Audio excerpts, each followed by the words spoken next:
Good day mga JT Sakalam. Isipan nga pala po namin mga PBG mag-ride ngayong November 2, maglalaguna Loop. At ako'y napuyat po dyan dahil kay Jasper Guarin at kay Harry Honorado. Pinasahan po ako ng bagong babae daw sa Viva Max na palabas. Kaya ayun, pinanood ko muna. Shoutout sa inyong dalawa. Puro kayo kalokohan. Napuyat ako. Kapa-forward nyo yung Viva Max na girl. At syempre po, dire-diretso na po kami dyan. Ayan na po, nagkakasama na kami. Shoutout nga pala kay Jasper Guarin at Harry Hornado. Ayan, kasama namin si Chris Smart. Ayan, oh. Basic niyan, ang bilis niyan. Syempre po, dire-diretso lang po kami dyan. At hindi na po kami nagpatumpik-tumpik dyan. At syempre, Laguna Loop po yan.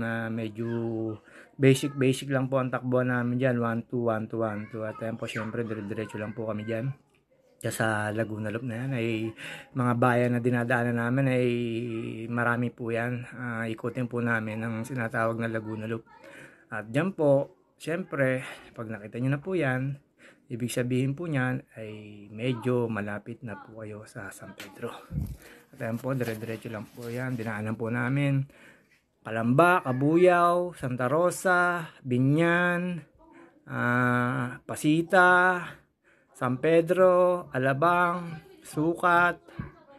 At ayan po, tumigil po kami dyan. Sarado po yung kainan dyan sa may parting Sukat, Alabang, gitna na po yan. At syempre, flat po yung isa, binombahan po at naisipan po namin dumiretso na sa C6 na kami magpahinga. At ayan po, syempre hindi naman po maaaring hindi magpapakita ang bida. At ayan po, bago po yung damit na yan, salamat po sa nag-sponsor dun sa inaanak ko, Budulis Life. At ayan po, dire-diretso na po kami dyan pagdating na Master Dong. Papunta na ho kami ng C6 niyan. Sa C6 na raw po kami magpapahinga. At dyan, at buti naman po, syempre, medyo makulimlim at nakarating po kami ng C6. Ayan, dyan po sa may Tagig, Lakeshore. Pahinga lang po dyan. Syempre, umalis kami alas 5 ng umaga, kaya medyo maaga pa kami dyan. At naisipan nga pala po namin dyan na dumaan kami papuntang Antipolo. At yan po, siyempre, dumalis na po kami after magpahinga ng saglit. At malayo pa amin tatakin. At siyempre, laging panayampakit ng bida kasi bago yung jersey. Salamat sa nag-sponsor ulit kay Ate Shian. Tempo, dire-diretso na po yan. At siyempre, 1-2-1 lang kasi Laguna Loop. Hindi naman po kami nagmamalakas dyan na tinapos po namin yung Laguna Loop na yan ng safe at sama-sama, hindi kami naghihiwalay dyan, lagi kami nag-aantayan. May mga kasama ko kami dyan na nauuna pero nag-aantayo yan. At yan po syempre, yung kahabaan ng C6 na yan, dire-diretso lang po dyan. Mamaya po makikita nyo po, magpapahinga po kami dyan sa tulay na yan. Yan yung party ho yan ng Laguna Lake na papuntang Pasig River. Ayan po yun sa may papunta ng Taytayan. Ayan po, syempre papakita naman ng bida, feeling talaga. Bago jersey eh. Ayan po, turo-turo lang. At si paring Ricky, nakakita dyan ng bebot. Joke lang. At po, syempre, after po namin magpahinga, dire-diretso lang po kami dyan sa C6 na yan. Naghahanap na po kami ng kakainan dyan. At syempre po, naisipan po namin, dumiretso kami ng Taytay. Tapos, kumaliwa po sa Taytay, papunta po dun sa papunta Antipolo. Dire-diretso lang po kami dyan. Buti na lang po, walang traffic at walang init. Kung may init po dyan, Diyos ko, hindi naman sa yung kahabaan ng C6 na yan, nakakalaspag po dyan, kahit upatag dyan. Dire-diretso lang po kami dyan habang nagkukwentuhan yung iba, habang naghahanap ng kainan. At syempre po, natumigil nga pala po kami dyan dahil yung adjuster nung ni Master Dong ay ginawa po muna ni na Chris Smart. At ayan po, pagkatapos po, dire-diretso na kami dyan. Syempre, ayan, basic lang, mekos lang, tornado na yan. Kahit po pagod tayo kapapanood, dire-diretso lang po tayo dyan. Siyempre, nagre-reserve po tayo ng lakas dyan kasi Laguna Loop yan, di birong basta-basta ride na yan. Dapat dyan may ensayo kasi paikot ka ng Maynila, Baras, Teresa, Morong. At ayan po, nagsimula na po kami mag-ahon dyan. At syempre, hindi na po papakita ni Master JT ang pag-aahon dyan. Mamaya po, bababa na po yan ng bike. Syempre, gagamit ang pinagbabawal na technique. yung maglalakad na tinutulak ang bike. Kaya siyempre, pag hindi na po pagod, sakay sa bike, siyempre kukuha ng video para hindi alam na nagtututulak. Ayan po si Paring Ricky ang nasusundan ko. Tinantay niya po ako. At siyempre, dire-diretso lang po yan. Nandiyan na po yung papuntang Antipolo. Yan, paaw na po yan. Tinatyaga-tyaga ko lang po yan. Siyempre, ako po, hindi naman po ako malakas mag-ahon. Basta ako, lagi kong inaano yung gear na pinakamalaki dahil nakukuha naman sa tiyaga. At syempre, ayan po, hindi naman maring hindi magpapakita ang bida kasi bago nga ang jersey niya. Kaya ayun po, salamat sa sponsor. Sa dire-diretso lang po tayo dyan. Ayan, nakita nyo na po yung arko na yan at nandyan na po kayo. Mag-aahon na ho kayo dyan na medyo patarik na ng patarik. Kaya ako, basic lang. Kahit nasa hulihan ho ako, inaantay naman po ako ng iba nating PBG. Ayan, sina Master Soy, sina Para Ricky, si pati JR. Mga na gano'n, nag-picture. Tsaka shoutout nga pala yung isang kasama namin na taga Bangkal Kalsada rin. Doon sa may Max nakatira. Doon sa subdivision doon. At yan po, syempre, dire-diretso na po yan. At after po nyan, sa bike lane lang po kami nadaan dyan kasi nakakaya sa ibang sasakyan. Pero yung iba po, hindi naman po mapigilan na sumegoy papuntang gitna. At syempre, pagkatapos nyo po ng umahon ng papuntang Antipolo, hindi naman baring hindi po kayo dadaan ng Katedral. At nandyan na rin lang naman po kayo at malapit din naman. Syempre, humingi po kami ng tawad dyan at nagdasal na safe kami sa ride namin. At yung mga kasalanan ginawa ni Patid JR, ay sorry, joke lang po. Then, nagpunta lang po kami dyan, syempre, nag-pray para pasasave namin. After po namin punta simbahan, syempre, ayan na po, ride na ho uli kami. At ayan, papunta na ho kami ng Teresa. Kami po, sa Teresa po dumaan dyan. Syempre, doon sa may stoplight, kakaliwa ho kayo dyan. Syempre, after po niya mag-ahong kayo, pagdating niyo po ng papuntang Teresa, puro lusong na po. Nagkaiwa-iwalay ho kami dyan kasi pumunta ho sila sa mahabang parang. Doon po sila napadaan. Nagbudol po si Master Soy. Ayan, dire-diretso lang po kami. Mekos-mekos na yan. Tornado na yan, mga insan. Ayan po, after po nyan, syempre, pababa na po kayo ng Teresa. At shoutout kay Kuya, talagang gumit na agad. Hindi naman kami naabala at di naman din namin syempre, pakita ulit bida. Diyan po sa pag ganun niya, mapakainit na po dyan. Pababa ng Teresa, syempre, hindi ko na po pukunin yan kasi matulin na po dyan. Aksidente na po mangyayari sa akin yan. Ayan po si Para Ricky, nakita niyo po, ang tulin, hindi napidal. At diyan po, nakaramdam na rin po ako ng pagtunog ng aking hubs. Kaya, nagdahan-dahan na lang po ako dyan. So, ayan po, pagdating po dyan, tigil po kami sa may view deck na sa may papuntang Teresa. Napakasarap naman po tumambay dyan. Pero ako, hindi na ako makatakbo na maayos dyan kasi pag nagbabakwil ako, natunog po yung hubs ko, yung pre-hubs ko. Kaya medyo nakakatakot po. Akala ko po hindi ako makakawi. Pero syempre, Lord willing, pinauwi po ako. Nagdaan-daan po ako lahat sa ahon, sa patag, syempre. Ayan po. Dire-diretso lang po yun. Puro lusong na po yan. Ayan po yung bayan ng Teresa. Ayan po yung sinasabi sa inyo. Ayan po, dyan po kasi syempre, kaya ako dumaan dyan. Kasi po dyan, mahaba yung lusong, makakapag-relax ka. Kaysa dun sa Angono.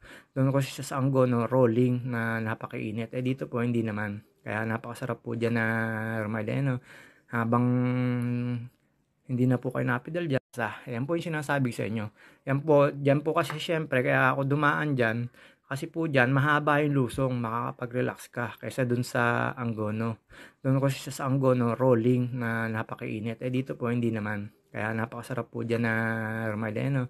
Habang hindi na po kayo napidal dyan, relax na relax kayo. Sa haba rin po niya, ilang kilometers din naman po yung haba niyang Teresa na yan. Tapos, syempre, hanggang Murong po yan. Syempre, sa Murong po, ayun, makakaano na kayo ng patag, rolling na konting At nagpahinga ko kami, syempre, si Master Alex, nandyan po kasama namin, wala rin practice. At yan po, nagbuko kami na Paring Ricky. Syempre, ang bida, papakita uli.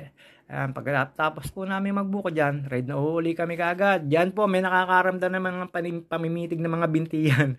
Ano lang yan, talagang nilalakasan na lang ang loob. Pero, syempre, kinakaya naman kasi na pag Laguna Loop na lamang kami dati. Kaya lang, iba yung daan namin ngayon sa may Ano, at dyan syempre, dumaan po kami sa may Pililya, naggasolinahan. Meron po nag-download dyan, nakasama namin. Shoutout sa iyo, Master Julius. Nag-download po yan dyan. Tinantay po na, nagpahinga po kami dyan. Tapos after po noon, naghanap na po kami ng mga kainan. Sa Piso Kapiho ay sarado, kaya dito kami napapunta sa murang kainan. Ulam pa lang, 80 pesos na. Kanin, muntik nang mapasali sa kay Labrador na napakamalo ng kanin. Pero okay naman, tigit-tigis ang kanin lang kami. Siyempre, nakita namin dyan si na Chris Mart, dumaan sa may kabilang kalsada. Pero dyan kami nagpangit-pangit. After po namin kumain dyan, siyempre, ito na po, simulan namin ang pag-ahon. Dyan sa pag-ahon na yan, ay hindi na ho namin pinili ang hala-hala. Dyan na po kami dumaan, papunta Mabitak. Yung daan po sa kaliwa, naaahon ho kayo. Ayan, siyempre, kita nyo naman po, ayan, kakaliwa na po dyan. Papunta Mabitak. After po niyang sasakyan na yan, ayan, may Jollibee na nga pala po dyan sa kanto na yan. Nagulat ako, may bagong Jollibee na bilis na yan. Ayan, kakaliwa po kami dyan. Yan pong diretso niyan, hala-hala. Hindi ako pinagbigyan ng kotse na yan. Ewan kung bakit galit na galit sa bike yan. Hindi naman ako pasaway na bike. Sumenyas pa ako sa kanya na kakaliwa ako. Hindi pa rin ako pinagbigyan. Shoutout sa iyo, kuyang may nakakotse. Ayan po, siyempre, papanik na ho kami dyan. Hindi ko na ho, siyempre, pakikita. Ayan naman po, nakapagpahinga na ako, nakapagtulak ng bike, dire-diretso lang po kami dyan. At siyempre, alam nyo na, nakakapagod dyan. Dyan ho, nakakaramdam na kami ng init sa katawan kasi medyo tumitirik na ho yung dyan, yung araw. Kaya ayan po, dire-diretso lang po kami dyan. Marami po kami dinaan ng dyan na kalsada na nalimutan ko na yung mga ang tawag dito, pangalan ng kalsada na yan. At after po niyan, syempre, ayan, dire-diretso lang po kami, mekos-mekos na yan. Ayan po, may magandang mga kainan ngayon po dyan. Sa papanik na yan ng Mabitak, na manggagaling ka ng hala-hala. At syempre, tsaga-tsaga lang po, pagtapos nyo po doon sa ahon na yun, makikita nyo na po ang view deck. At after po ng view deck na yan, syempre, makikita nyo na rin po ang windmill. Ayan, dire-diretso lang po, mekos-mekos na yan. Nagpahinga ko kami saglit dyan, pero may mga kasamaan nyo kaming dumaan ng windmill. Kami po, hindi na ako dumaan sa windmill. Nagdire-diretso na lang po ako. Inintay ko na lang po sila sa I Love Mabitak. At yan po, syempre, umovertake na po si Master Soy. Ayan po, tsaka si Master Dong. Sabi ko, una na sila kasi inaalagaan ko yung tunog ng aking prehabs. Sobrang lakas. After po na, syempre, dire-diretso na kami. Tapos namin magpahinga daw, may nagkapilang po doon. At yan po, dire-diretso lang po yan. Ano pa rin naman po yan, mababang ahon. Pasensya na po hindi ko yung grade yun ng ahon na yan kasi wala naman po akong speedometer. Basta ako, ride lang ako ng ride. At ayan po, syempre makikita nyo na po yung windmill dyan. May windmill po dyan. Hindi lang po pansin kasi medyo malayo. At ayan po, syempre, dire-diretso lang po yan sa kainitan na yan. At after yung po maahon niya, ay makakakita uli kayo ng view deck. At yun naman po ay puro lusong na. Hanggang sa Pami. At ayan po, syempre, dire-diretso lang po yan. Yan, Laguna Loop na yan. Ang hirap naman pong pumanik dyan kasi ilang kilometro din yan na kahit sabihin nyo hindi ganun kataas ang ahon. At after po ng ahon, at ayan na po ang makikita nyo. Ayan, puro lusong naman po yan. Kaya medyo konti-konti na lang pong video ang makikita nyo sa akin dyan. Kasi syempre, nakakatakot naman po na nakahawak kayo sa cellphone na nagbibideo sa palusong. Syempre, ayan po. Dire-diretso lang po yan. Makakita na naman po si Boss JT ng lusong na yan. At after po sa lusong na yan, dire-diretso lang po yan. At ayan po, agapay sa preno. Kakatakot po kasi dire-diretso lang po talaga kayo dyan. At yan po, pahinga po kami sa I Love Mabitak kasi may inaantay kaming ibang tropa dyan na pumanik ng windmill. Ayun, sa I Love Mabitak yan. Pahinga lang. Jesse Sakalam. Ayan po, ayan yung kasama namin na nag-ride din. Salamat sa iyo, Master, at hindi ka rin naman napagod. Ayun yung nakita nyo sa katabi ko sa kanan, ayan po ay hindi man lang napapagod si Master Julius. At ayan, syempre, after po namin magpahinga at magsama-sama, dire-diretso na po kami dyan. Ayan po yung sinasabi ko sa inyo na hindi naman pwede pong makunang kaagad ng video yung pababa na yan kasi sa pakatuloy nyo dyan at kurba-kurba. Kaya nakakuha lang ako, napili lang ako ng mga lugar na pwede ako mag-video. Pero sa totoo lang po, panay na po ang lagitik ng prehabs ko dyan. Kaya ako nakala ko hindi ako makakauwi. Pero salamat sa Diyos. At ayan, after po niya, syempre, makikita nyo na po ang Pami. Pag nakita nyo na po ang Pami, at ang yung lugar na yan, ibig sabihin, tapos na po yung lusong na tinahak nyo galing sa Mabita. At ayan po, syempre, dire-diretso naman po yan. Ayan po, yung mga kalsadang malalapad na yan na bagong gawa galing kay Duterte. At yan, syempre, nagpahinga po muna kami parting Paite. Sa parting Paite, andyan na po yung nakakaramdam tayo ng panunuyot ng tuhod kasi sobrang init. At ayan, pahinga-pahinga lang kasi may mga kasama na tayo na naninigas na yung mga legs kaya kailangan namin magpahinga. At after po makapagpahinga, syempre ride out kaagad. At ayan po, dadaan ko kami sa may arko ng Paite. At after po dyan sa Paite na yan, at syempre, nakaka-relax na kami dyan kasi alam mong medyo lampas ka na sa kalahati ng Laguna Loop kaya ano ka na dyan ng konting saya, konting pero medyo kakabahan ka kasi meron pang kalayaan na aahunin. At ayan po, after namin maahon yung kalayaan, syempre masaya na kasi puro patag na, wala ka ng hirap na pipida lang kasi syempre pagdating nyo po dyan sa kalayaan na yan, kung magmamanila loop kayo to Laguna na tinatawag na Laguna Loop, pagod na ho mga binti nyo dyan kasi yan ang huling aahunin nyo kasi syempre sa haba naman ng pinidal nyo, maaaring hindi kayo makakaramdam dyan ng pagod kaya dire-diretso lang po kami dyan. Then after po dyan meron pong dyan pahinga sa may Lumban, tapos after po nun ayan na po yung Lumban na tulay. After namin magpahinga, dire-diretso na po dyan. At syempre, ayan po, dire-diretso lang po kami dyan. Panay po na ang kaway na kasi syempre nakakaramdam na kami na medyo, lalo ayan, pagkalampas dyan sa arko ng Pagsanghan, medyo traffic lang po dyan. Shoutout po sa inyo lahat ng taga Pagsanghan. May mga nakainan no kami dyan na bakery, napakasarap ng mga tinapay, tsaka yung puto. At yung mga pala po, hindi ko na po napuna ng ibang video dyan yan. Ang after po namin ng Kusaman ng Santa Cruz kasi madilim na. Nahihirapan na po akong magkuha ng video kasi madilim sa kalsada. Kaya after po ng Santa Cruz, dire-diretso lang po ang dyan. Nakakaramdam na kami dyan ng saya kasi malamig na, nawawala na yung pagod. Tapos after po nun, ayan, nagpahinga po kami sa may